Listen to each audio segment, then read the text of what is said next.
Tabiha says, must we stop doing everything and listen and answer the adhan? Otherwise, we won't be able to say the shahada on the day of judgment. What is the reward of answering the adhan and reciting the prescribed dua afterwards? This is one of the common misconceptions that people have. And that is, they think and they believe that when the adhan is given, everything has to be halted.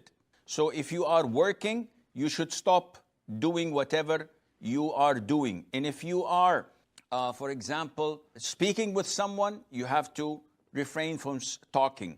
If your head is uncovered, if you're a woman, you have to cover your hair. All of this is baseless.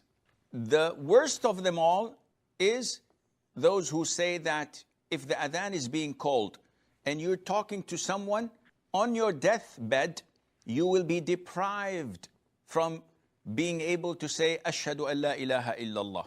And this is totally baseless.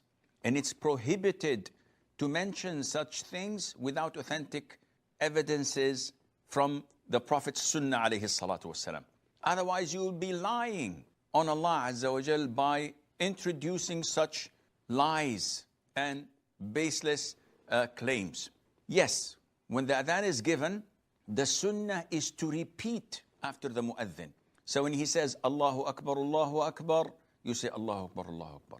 When he says, Ashhadu an la ilaha illallah, you repeat that. Ashhadu anna Muhammadan Rasulullah, you repeat that. Hayya ala salati, hayya ala salat, you say, La hawla wa la quwwata illa billah, la hawla wa la quwwata illa billah. Hayya ala al-falah, the same thing. Allahu Akbar, you repeat that. La ilaha illallah, you say, La ilaha illallah. Offer salutation upon the Prophet alayhi salatu wasalam. And then you make the dua, Allahumma rabba hadihi ad-da'wati at-tammah was-salati al-qa'imah ati Muhammadan al-wasilata wal-fadila wab'athhu Allahumma al-maqam al-mahmud alladhi wa'adta.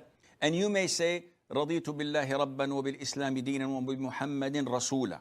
As Allah is satisfied with you when you say these dua, and you will gain the right of intercession on the day of judgment. The Prophet will intercede alayhi salatu wasalam for you on the day of judgment, among other things.